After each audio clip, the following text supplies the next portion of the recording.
de surcos para que todo esté alineado de una manera muy elegante. Tenemos bloques de hasta 100 toneladas o bloques de 200 toneladas. Todos ahí, apilados, uno encima del otro, sin problemas, ¿eh? Estos tipos se suponía que ni siquiera tenían todavía la rueda, ni tenían la polea, no tenían herramientas de hierro, solo contaban con herramientas de cobre, pero el cobre no puede cortar la roca. Y encima resulta que en alguno de estos bloques no hay escritura, pero en otros tenemos este símbolo. Y este símbolo es un poco extraño, el símbolo que se halla en los bloques, porque no está cortado, no está esculpido. Este símbolo no ha sido tallado sobre la piedra, sino que ha sido quemado en la piedra, como si fuera quemado por un láser.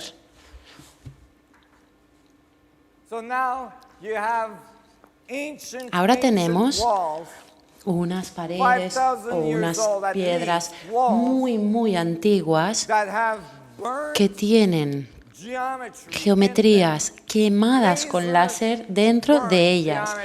Hablamos de geometrías que han sido creadas con láser. Eso no se puede esperar de las civilizaciones antiguas. Aquí tenéis una visión en zoom de esto, una visión más cercana. De hecho, estas fotografías empiezan a ser más populares, pero cuando empecé a hacer esta investigación, era para mí muy difícil obtener este tipo de fotografías. Tuve que mandar a gente allí para que tomara estas fotografías.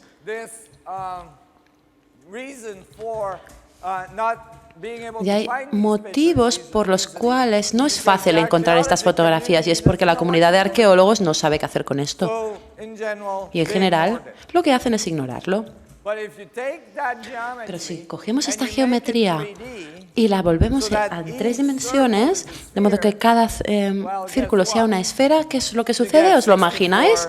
Obtenemos 64 tetraedros, una estructura con 64 tetraedros. Cuando aplicamos la estructura fundamental del vacío. ¿Dónde estaba este templo? Este templo se llama el Templo de Sion, en Abidos. Y es un templo muy importante que de hecho fue donde hay un mito fundamental de la creación. El mito fundamental de la momificación egipcia, de ahí procede. Es el templo de Osiris, donde la mujer de Osiris supuestamente hizo revivir a Osiris. Isis, su mujer, logró hacerlo revivir aplicando la magia. Hay que entender que la tecnología de la que estoy hablando, si se conecta con la estructura fundamental de la creación, si se conecta con la estructura fundamental del espacio, se empieza a ser capaz de conectar a su vez con la fuerza vital de la creación.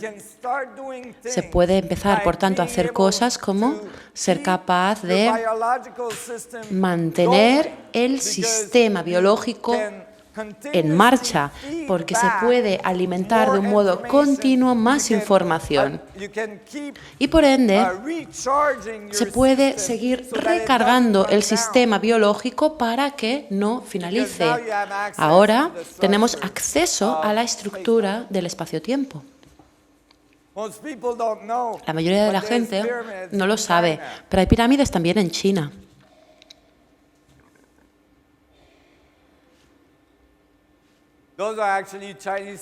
Estas son pirámides chinas. Son muy grandes, como podéis ver.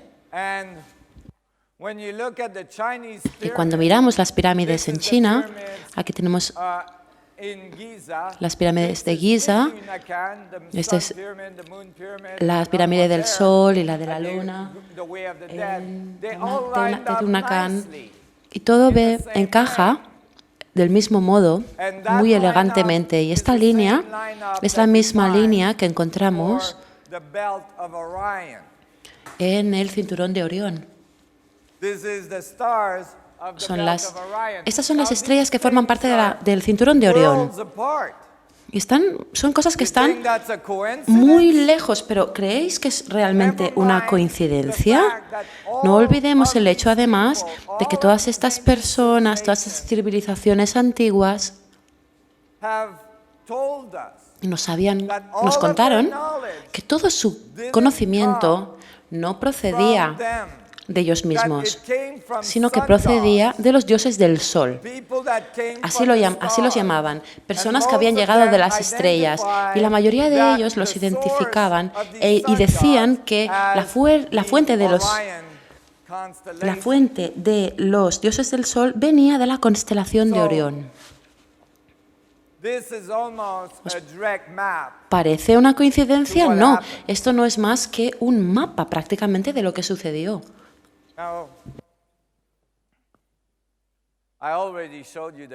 Ya os he enseñado el yin yang.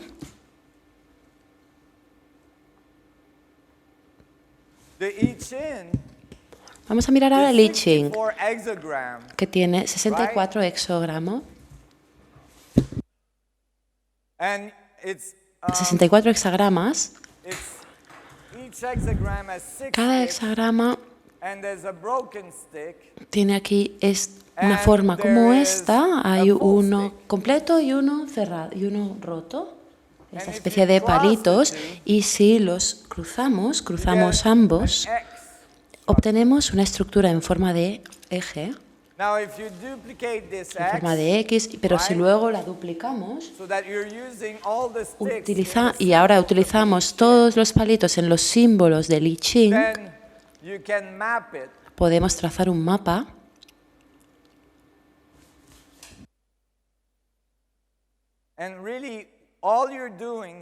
y realmente todo lo que estamos haciendo, lo único que hacemos es seguir el mapa que el I Ching nos da para generar la geometría del vacío. Lo que estamos haciendo es coger el número 1, el número 64 e ir siguiendo el mapa que nos da el I Ching para alcanzar de nuevo esta geometría. Y esto se combina con el yin yang, que os he enseñado antes. Ambas cosas juntas nos dan el mapa de la estructura del vacío y también de la dinámica de los campos toroidales.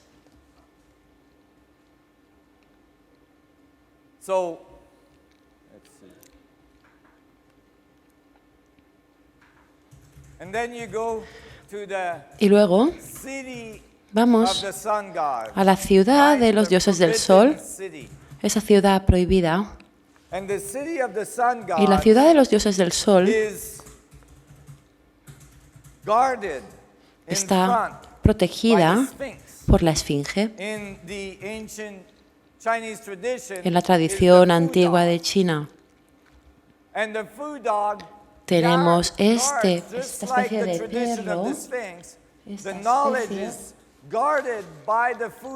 de perro, o esfinge que está custodiando el conocimiento, es el guardián del conocimiento. ¿Y qué es lo que encontramos bajo su garra? Encontramos nuevamente la geometría del vacío, esta intersección del tetraedro. Y se trata de un perro que supuestamente guarda el conocimiento. Resulta que hay también la posibilidad de plantearnos si tenemos restos de estos individuos o de estas sociedades en el mundo. Preguntarnos, por ejemplo, si hay información que diga que sí, estos dioses del sol realmente estuvieron aquí e interactuaron con esas personas en esos momentos, en las civilizaciones antiguas. Pues creo que sí que existen estas pruebas. Aquí tenemos cráneos que se encontraron en Sudamérica. Tienen una forma muy elongada. Yo les llamo cabezas de cono, porque no son el típico cráneo que nos esperaríamos, tiene una forma mucho más alargada. En todas partes del mundo, desde Egipto hasta los mayas, los incas, los antiguos indios de Norteamérica, en América, todos tenían esta especie de conducta extraña, esta cultura extraña en la que se le ponía una venda a la cabeza de los niños para intentar deformarla. Y en sus tradiciones decían que realizaban esos actos para convertirlos en dioses del sol. Intentaban imitar algo. ¿Y cómo lo hacían? Pues bien, cuando el niño crecía, le sujetaban la cabeza cada vez más fuerte con esa venda. A veces incluso ponían placas de madera en la venda para poder apretar más la frente y deformarla. Pero cuando se le hace esto a un pobre niño, el volumen del cerebro, de la cavidad del cerebro dentro del cráneo, no se modifica. Sigue siendo el mismo volumen. Pero en algunos casos, en estos cráneos, el volumen es casi 2 veces el volumen del cerebro humano.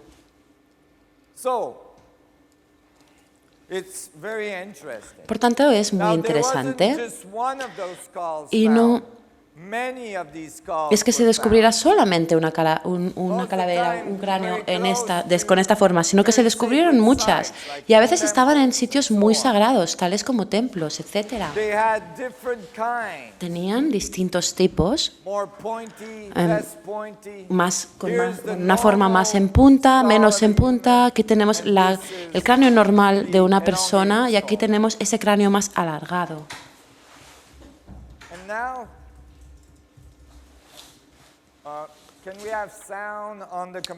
¿Podemos ahora tener sonido en el ordenador, por favor?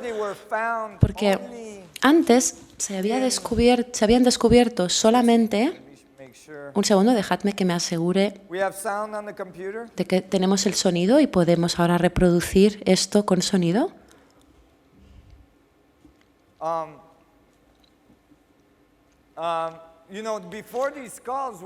Antes, estos cráneos solo se habían encontrado en Sudamérica, alrededor de la zona de México.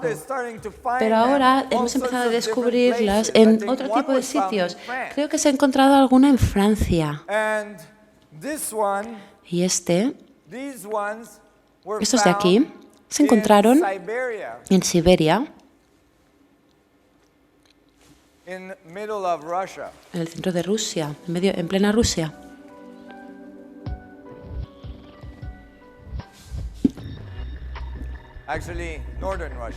De hecho, al norte de Rusia, para ser más precisos.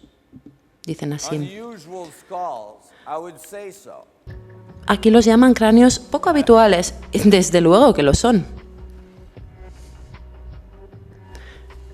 Los arqueólogos en el Museo de Oms lo descubrieron y fechan las calaveras alrededor del siglo IV a.C. Probablemente la explicación más probable es que pertenecían a comunidades antiguas que deliberadamente deformaron los cráneos. Es poco probable que las civilizaciones antiguas supieran suficiente de cirugía, pero es posible de que fueran capaces de desarrollar estas posibilidades. Estas personas tenían algún tipo de instrumento para determinar si esto era un peligro o no, así como también para predecir el tiempo, para predecir la temperatura.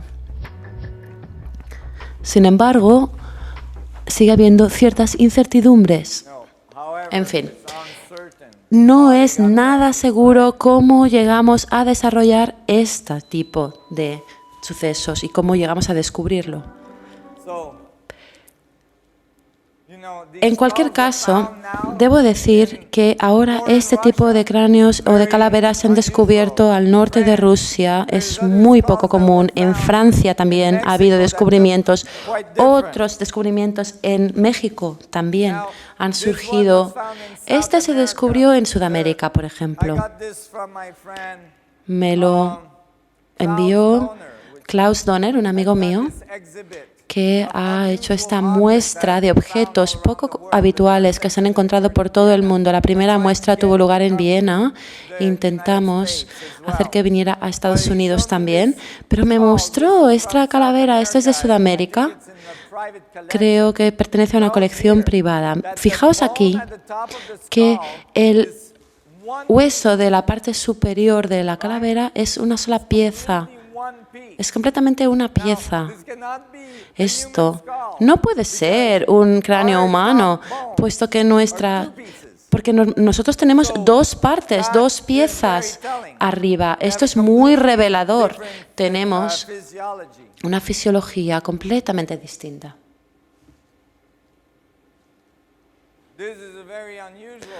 Aquí tenemos otro cráneo que es muy poco común.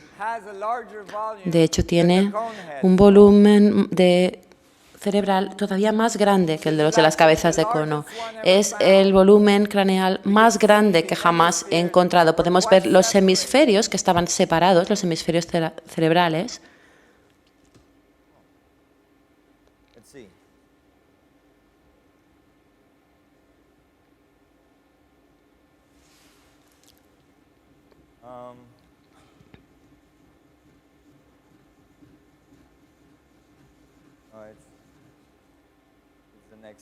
Un segundo, tengo que pasar a la siguiente diapositiva. Un momento.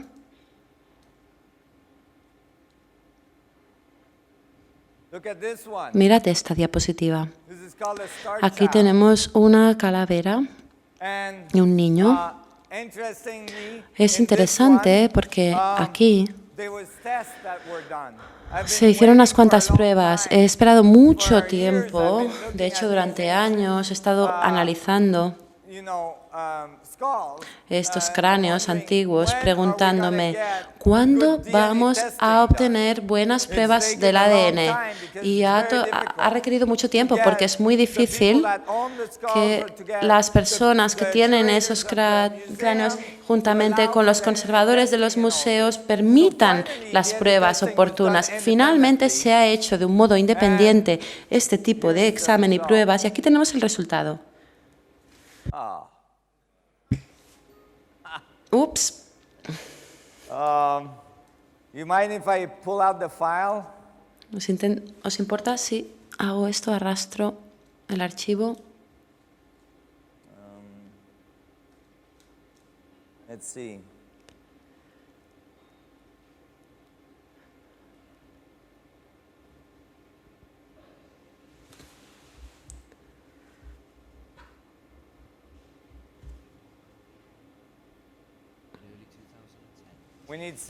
Necesitamos sonido nuevamente en el ordenador, por favor.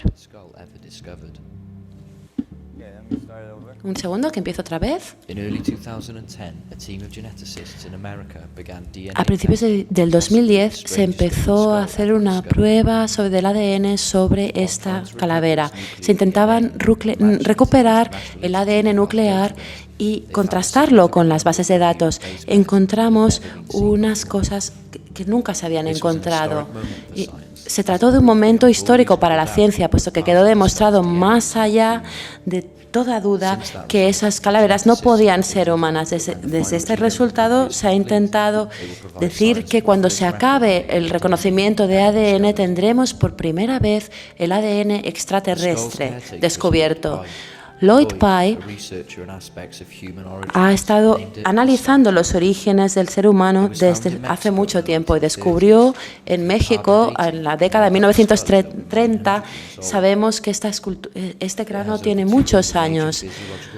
Tiene varias diferencias que lo distinguen completamente de los humanos. Aquí tenemos las pruebas del ADN y podemos ver cómo se ha realizado. Queda claramente patente que en algunos puntos la concordancia es menos de la mitad y no estoy exagerando en absoluto. Tenemos una diferencia completa en toda la parte del hueso del cráneo, completamente distinto. Aquí tenemos la bioquímica de los huesos humanos, que normalmente consisten de carbono, oxígeno, fósforos y calcio, pero en esta calavera es completamente distinta. podemos ver cómo es el gráfico y su bioquímica es mucho más distinta de lo que pensábamos. Aquí tenemos la visión microscópica del hueso y aquí tenemos la capa cortical y aquí los agujeros en los que está la médula ósea. Saliendo de alguno de estos agujeros podemos ver esta información, pero también está integrado en la métrica del hueso. Tenemos estas fibras que tienen esta tipología tan distinta que jamás hemos visto antes en ninguna especie conocida. Simplemente sabemos que son muy perdurables porque no se ha cortado claramente estas distintas fibras. Esto nos dice que tienen un factor de resistencia enorme. Aquí podemos ver las partes que faltan y los músculos. Aquí vemos donde debería ir el cuello y el cuello tiene la mitad del tamaño de un humano normal. Aquí podemos ver algo que está claramente integrado en la métrica del hueso. ¿Sabéis lo que dice la ciencia sobre eso? Dice que probablemente nos hemos equivocado y la hemos dejado caer. Y esta fibra realmente no puede ser así, porque esto no encaja con la ciencia convencional, pero aquí tenemos las pruebas. Aquí tenemos un trozo de maxilar que descubrimos. Al extraer una de las piezas dentales, se descubrió esta forma que dijo que tenía que ser adulto. 5 más piezas dentales también se descubrieron ahí.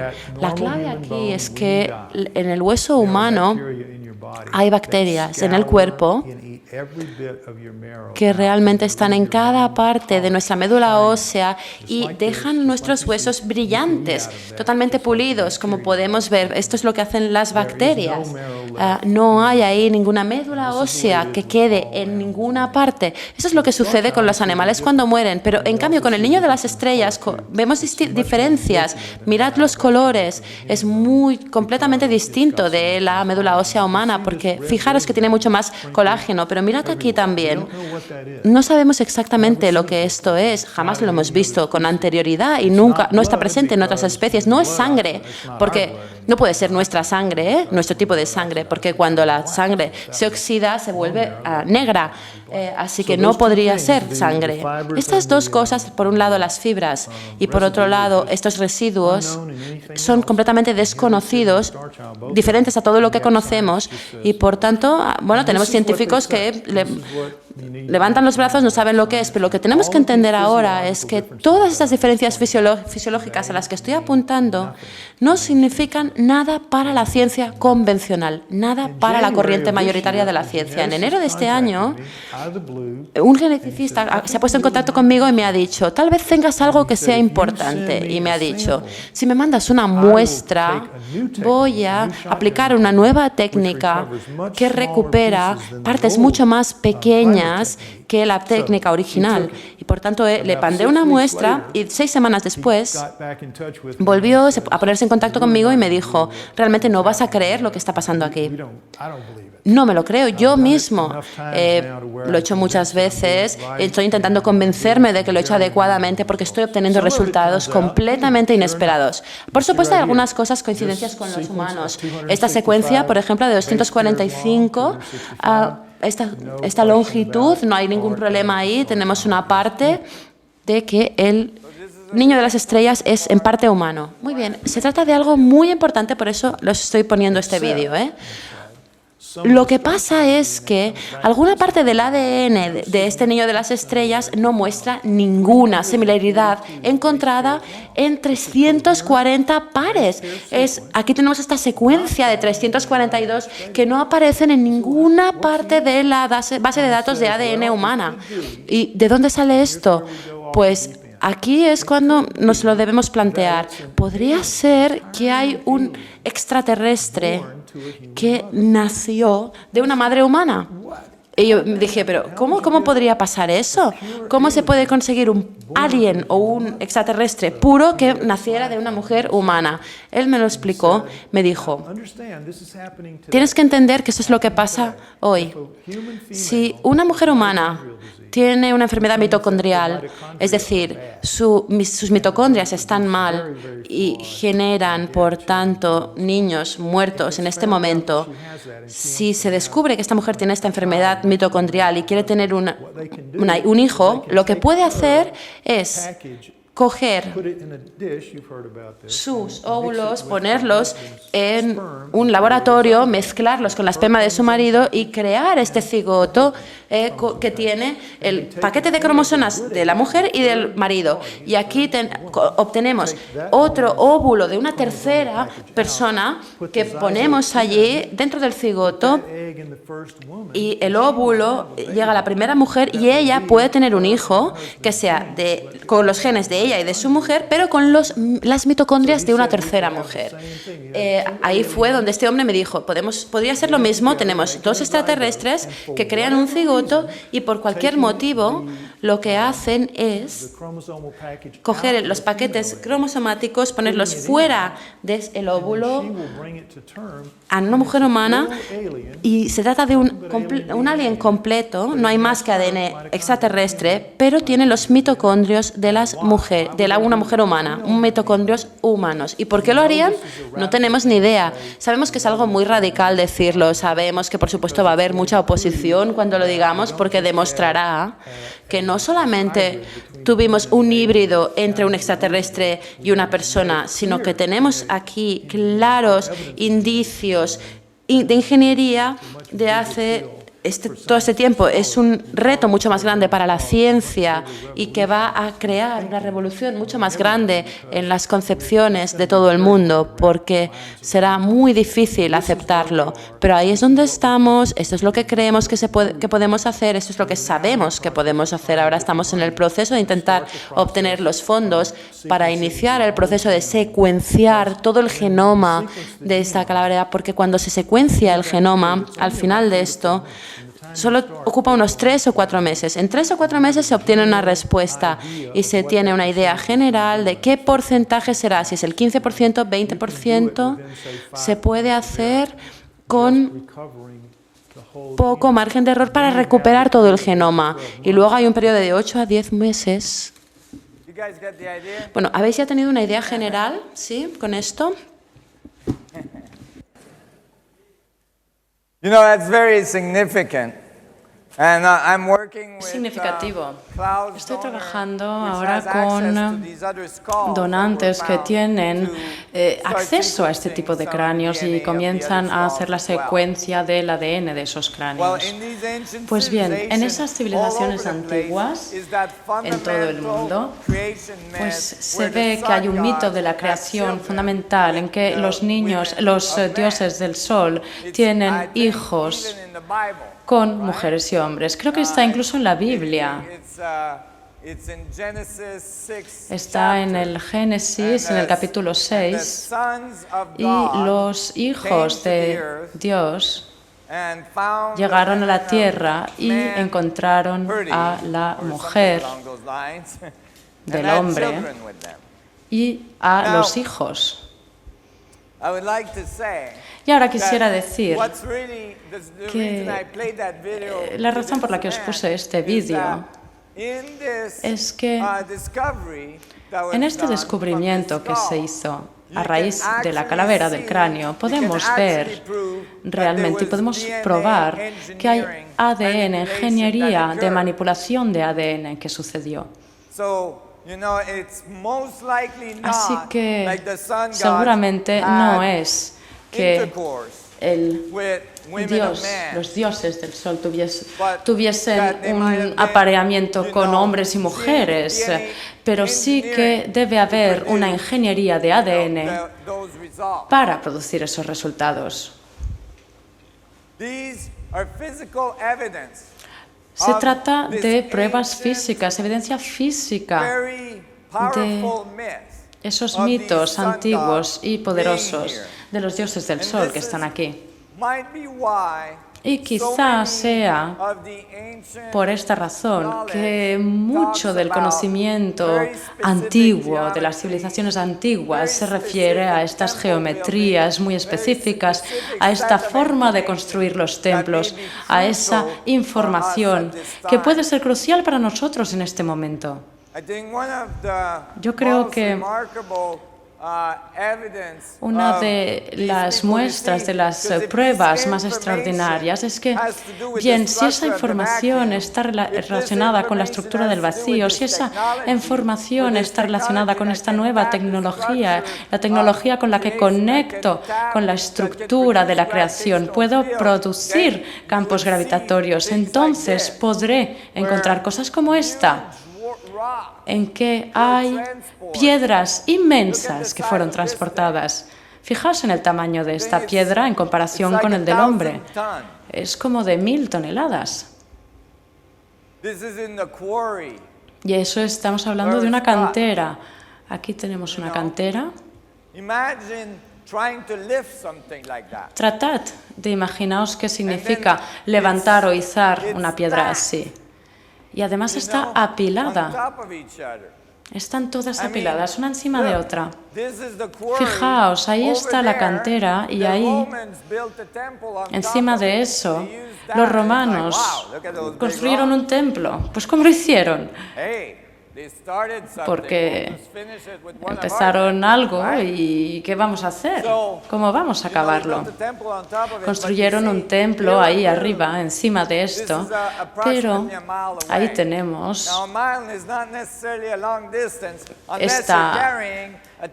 este tamaño. ¿Y veis el templo de ahí detrás? Quizás se encuentra a 1,5 kilómetros, que no es gran cosa, pero si estamos acarreando esta piedra, ese 1,5 kilómetros, esa milla de distancia sí que se convierte en algo absolutamente inmenso. Y si nos fijamos en los textos antiguos, en la información antigua, nos damos cuenta, y eso es lo que me sucedió a mí cuando empecé a investigar, me di cuenta de que, a ver, un momento, si los dioses del sol estaban ahí en las civilizaciones antiguas, nos habrán dejado algo, un legado de información muy importante acerca de la estructura de la creación. Y ahí lo vemos, por ejemplo, en esas tablas de Babilonia, uno de los conocimientos más antiguos del planeta, que viene de los sumerios. Y vemos aquí la similitud con los límites de ese horizonte de sucesos. Vemos la evolución de esa estructura geométrica, la división del espacio-tiempo. Y si nos fijamos aún más, podemos comenzar a reconocer esto, ¿verdad? Yo lo hice porque estaba acostumbrado a fijarme en esa tabla de 64 tetraedros. Cuando la hacemos rotar, ¿qué obtenemos? Tenemos ese mismo trazado. Así que nos estaban dando pistas sobre todo esto, nos estaban contando muchas cosas para que las recibiésemos a tiempo, porque esas civilizaciones antiguas no solo nos daban información sobre ellos, no solo nos daban calendarios, diciéndonos, ¡ay, por cierto, que sepáis que aquí está el conocimiento y aquí está el calendario! Es decir, ¿cuánto tiempo tenéis, de cuánto disponéis antes de obtener esta cifra y esta figura, este caso, esta situación? Esos calendarios son los calendarios de Mion, mayas, y aquí tenemos la tradición islámica Kaaba, en el centro de la Meca, y ahí se supone que está el poder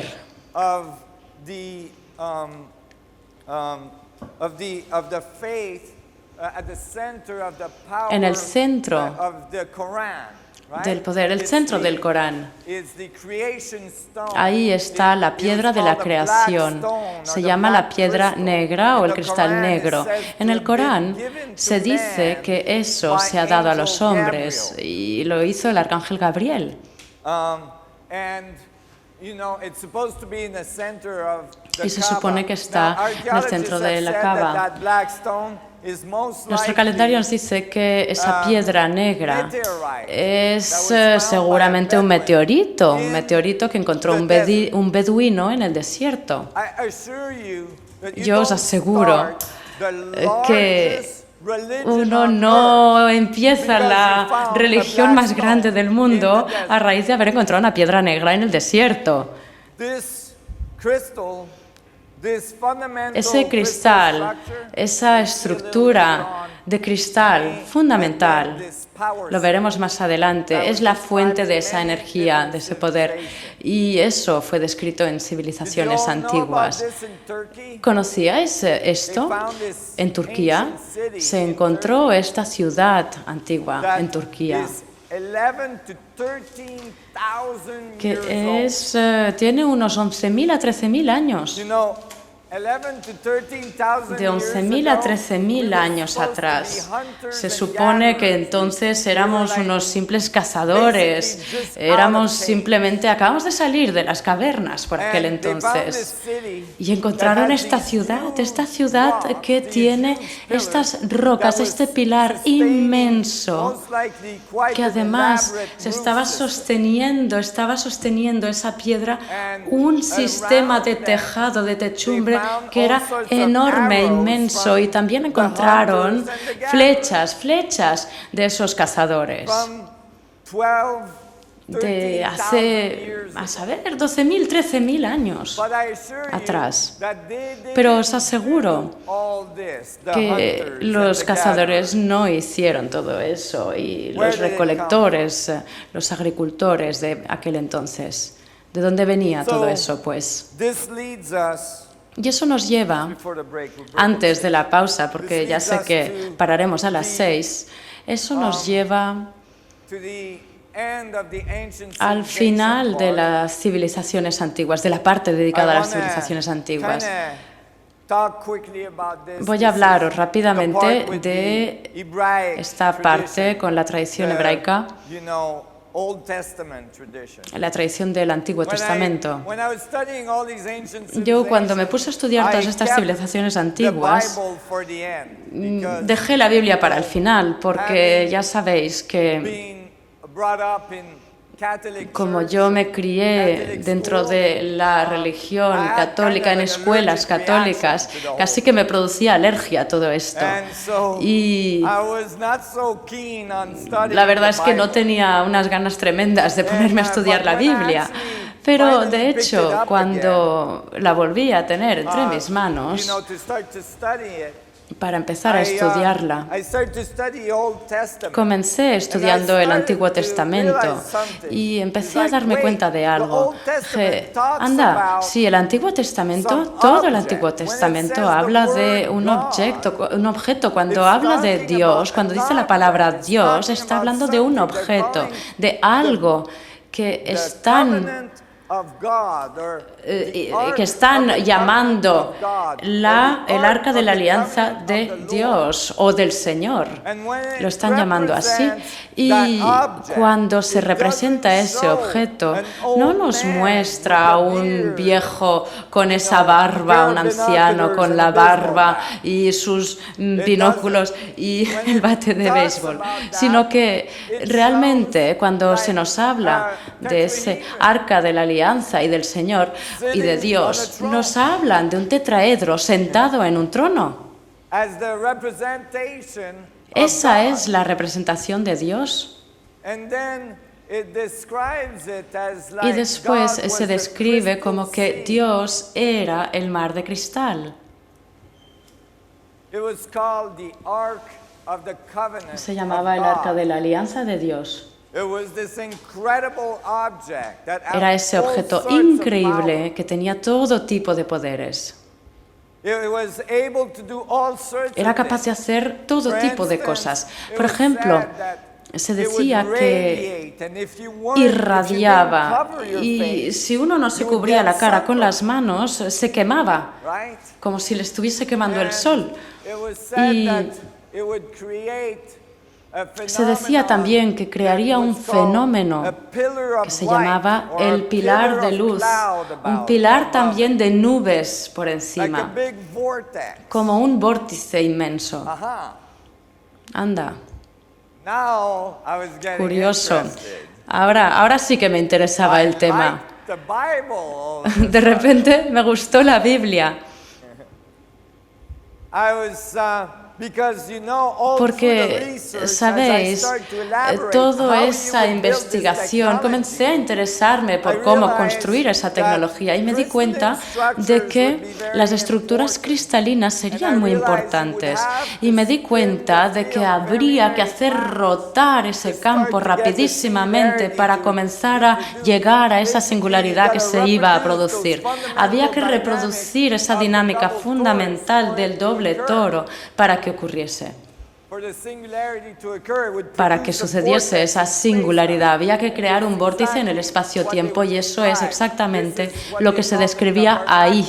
Ahí tenemos el tabernáculo donde se ponía el arca cuando iban por el desierto, cuando estuvieron en el desierto durante 40 años. Y al leer, ya sabéis, si leemos la Biblia y si leemos el Torá, vemos que el arca de la alianza se movía por el desierto y se hablaban de cosas como del arca que se movía por sí sola. ¿Sabéis? Que ese desierto, pues, se necesitarían 6 meses para atravesar el desierto para un beduino, pero se tardaron 40 años para que las tribus de Israel pudiesen hacerlo, porque estaban siguiendo el arca, y se decía que el arca viajaba sola. Iba sola, y cuando el arca se detenía, ellos se detenían, y quizás se quedaban ahí detenidos durante un año. Y entonces se quedaban ahí durante un año y luego el arca se volvía a mover y la seguían un poco más. ¿Sabéis? Esas son algunas de las cosas que hizo mi abuelo. Mi abuelo era un beduino y él llevaba a personas hacia la Meca, las conducía a la Meca, donde está otro de esos cristales. Y de hecho creo que ambas cosas están muy relacionadas, el Arca de la Alianza y también el Kaaba. Mi abuelo era un beduino que desplazaba a las personas de Irán a la Meca, porque, según esa traducción, todo el mundo debe hacer un peregrinaje a la Meca una vez en la vida. Y entonces, además, hay que ser conducidos por alguien y hay que ir orando hacia la Meca. Así que mi abuelo se encargó de llevar todas las plegarias que las personas podían llevar consigo y guiaba a esos peregrinos y también trasladaba consigo las oraciones de todos aquellos que no podían viajar. Y a él le tardaba 6 meses en llegar hasta allí, 6 meses en volver. Y mi abuelo también escribió un artículo que apareció en la prensa de Teherán. Se escribió un artículo y fue aludido cuando murió, cuando falleció. Se escribió un artículo también sobre él en la prensa. Y murió con 128 años. Y bien, quizás es porque dio vueltas a ese cristal durante mucho tiempo. Porque, acordaos, y eso lo veremos después de la pausa, que si tenemos una tecnología que está conectándonos con la fuente de la vida, la fuente de la organización de todas las cosas, pues bien, cuando estamos cerca de la tecnología, cuando vamos dando vueltas alrededor de esa fuente, pues tenemos muchos números para vivir más años. Y vemos que en el Génesis siguen insistiendo en la edad de las personas. ¿Os acordáis, verdad? Os dicen que fulanito tenía 700 años o 325 hijos. Qué sé yo, caramba, no está mal. Yo tengo 2 y me supera de lejos la situación. Caramba.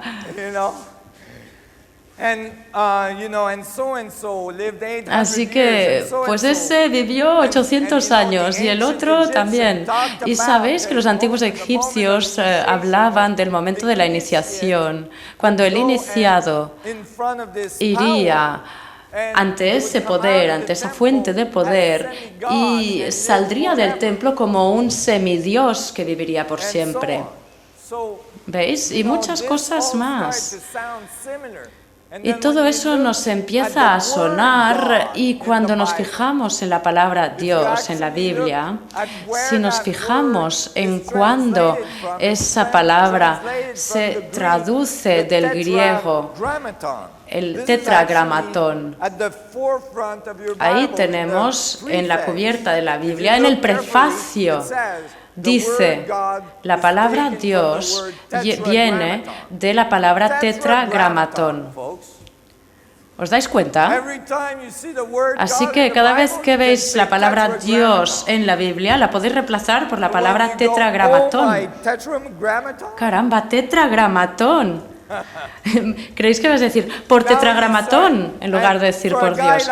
Y para alguien como yo, que está investigando, cuando veo la palabra tetra, pues se me abren los ojos. Y tetra, 4 en griego, y gramatón, gramatón que se traduce por gramática, son las 4 letras de Dios. Tenemos las 4 letras de Dios. Y en la tradición cabalística tenemos esta forma de triángulo, y ahí tenemos una buena representación de la vectométrica isotrópica. Vemos 4, 3, 2, 1, esa secuencia. Y esa parte, gramatón, esa parte de la palabra, tiene 2 raíces. 4 letras de Dios, tiene la raíz gramática, letra, y tiene también otra raíz que es la fuente de la palabra o el origen de la palabra gravedad. Representa gramos o peso. Así que de pronto tenemos un tetraedro con tetra que tiene gravedad. Palabra de Dios en la Biblia.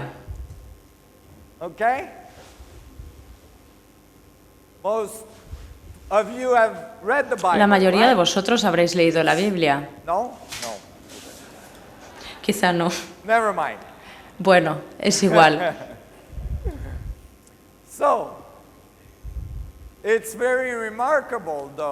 Pero bien, en cualquier caso, es extraordinario, nos da otra comprensión de cuál debe haber sido esta distorsión que tenemos en cuanto a la comprensión de la creación. Los antiguos nos hablaban ya de la geometría y de la tecnología, de cosas físicas, y de repente entró Dios y todo se lió dentro de ese dogma. Y cada letra tiene un número, y cuando añadimos los números obtenemos 72. Que 72 aparece en todas partes en la Biblia, las 72 caras de Dios, los 72 nombres de Dios.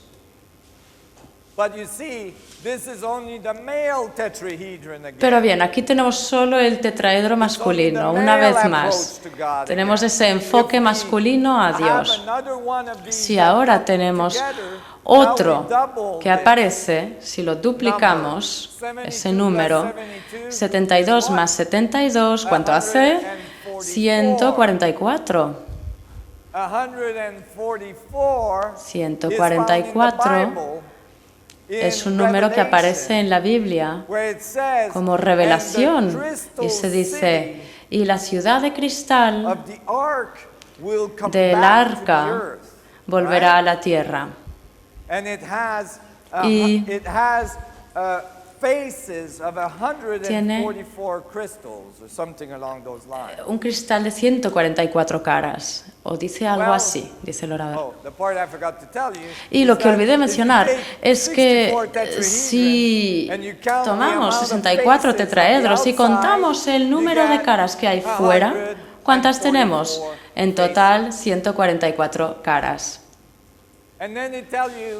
Y luego nos dicen, si descodificamos esta geometría, que es un árbol del conocimiento, es cabalístico, que está relacionado con el árbol del conocimiento que se encuentra en el jardín del Edén, ¿os dais cuenta de que esas civilizaciones antiguas hablan del tiempo, del momento de la revelación, el momento en que comprenderemos todos los misterios que no habíamos comprendido antes y que vamos a enviarlos?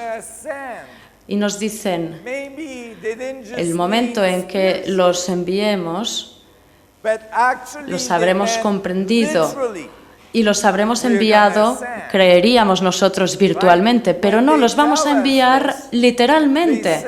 Y cuando nos dicen esto, nos dicen, este momento, ese momento de transformación, llegará de esa comprensión de la geometría fundamental del conocimiento, ese árbol del conocimiento, que si podemos descodificar, conseguiremos comprender los principios del universo, el misterio de todos los misterios. Pero luego nos avisan y nos dicen, hay muchos que lo han intentado y la mayoría se han vuelto locos. Yo cuando me encontré con esto pensé, bueno, la mayoría de personas ya cree que estoy chalado, así que, ¿qué más da? Tampoco importa, ¿verdad?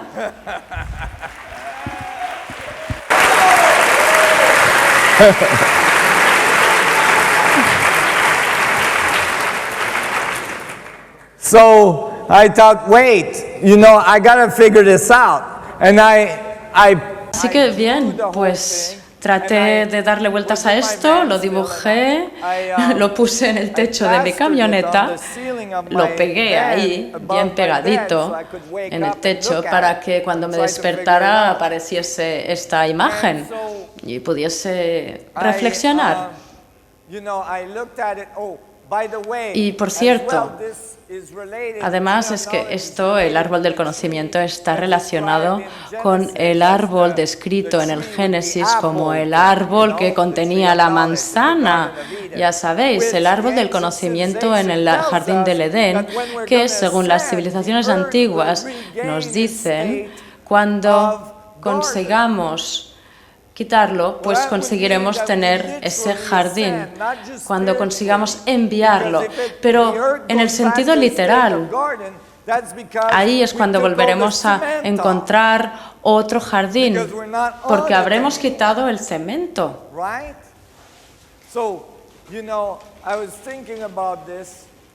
Y yo estuve reflexionando, y este árbol del conocimiento también, en el libro del Génesis, es un manzano, ¿verdad? Y la manzana es el conocimiento. Así que de pronto me di cuenta de que, anda, si ahora cojo una manzana y la corto por la mitad, si os fijáis en la mitad de una manzana, vemos que tenemos un doble toro, con esas semillas en medio, y cada semilla tiene el potencial de un potencial infinito de manzanas, porque podremos plantar un manzano que hará más manzanas, etcétera, etcétera. Así que es algo asombroso, pero las piezas del puzzle pues estaban encajando. Empecé a fijarme en esto y me di cuenta de que tenemos un tetraedro en la base y en la parte alta tenemos un octaedro, que al final son las dos geometrías que necesitamos para obtener ese tetraedro de 64 caras. Pero esta zona de aquí no conseguía dar con ella. Así que vi que si cogía la parte superior y deslizaba la parte inferior, pues de repente obteníamos un objeto de 3 dimensiones. Y todos los vectores estaban ahí para producir el tetraedro, la estrella. de 8 puntas del tetraedro. Las 8 estrellas del tetraedro, perdón. Y según la tradición cabalística, vemos que no solo hay un árbol, sino que hay 4 árboles del conocimiento que están conectados en la raíz y tienen un espejo, una función de espejo. Es decir, que no hay 4, puede haber 8.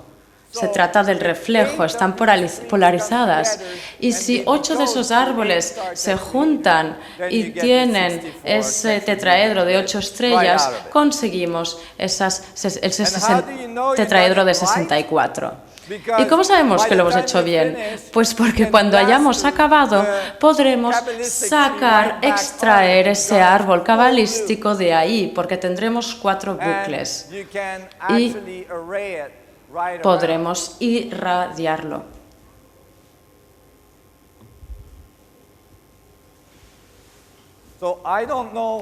No sé si me habré vuelto loco, pero las cosas cuadran, parece ser correcto.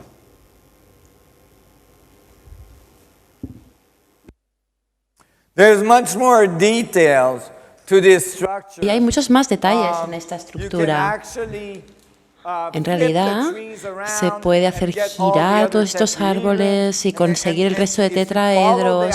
Y si seguimos la tradición cabalística, las raíces se convierten en la corona en las raíces. Y todo el objeto de la descodificación del árbol consiste en buscar esta singularidad, este punto de densidad infinita que está en el centro de la tradición cabalística. Tenemos ahí el corazón de Dios, el núcleo del potencial infinito. Y esto literalmente está describiendo todo lo que he estado describiendo en la física, en la parte de la física de la primera parte de mi ponencia, hace un rato. Por tanto, mucha de esta información está surgiendo ahora, vuelve a aflorar y de un modo literal estamos en el momento histórico en el cual estamos recuperando la información. Tenemos la base de conocimientos en la ciencia para poder aplicarla y para aplicarlo al mundo exterior de modo que podamos transformar nuestro mundo, transformar nuestra tecnología. Y vamos a hacer esto, vamos a dar este paso, eso es lo que yo digo.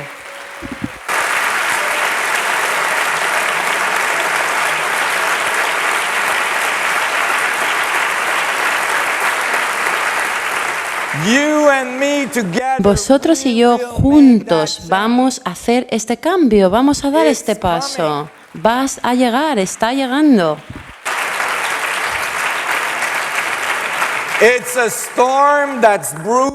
Es una tormenta que está ahí y que no se puede parar porque ya se ha desatado. Pero luego tenemos también una cantidad limitada de tiempo. Hay cambios que están sucediendo en nuestro mundo que van a tener consecuencias y surtirán consecuencias sobre nuestra capacidad de avanzar. Tenemos que realizar esa transición. Estamos muy cerca ya. Necesitamos a cada uno de vosotros, os necesitamos a todos. Cada uno de vosotros tiene que ser consciente de la información y tiene que dedicar un tiempo cada día para conectar con su propio yo del vacío, para conectar con su potencial infinito. Porque es ahí, en ese punto de potencial infinito, donde radica vuestra esencia verdadera, donde radica vuestra maestría. Cada uno de vosotros es un maestro. Vosotros tenéis dentro de vosotros ese potencial, tenéis todo el conocimiento en vuestro fuero interior. Y de hecho, os he demostrado de un modo matemático hoy que esto es así. Sí, así es.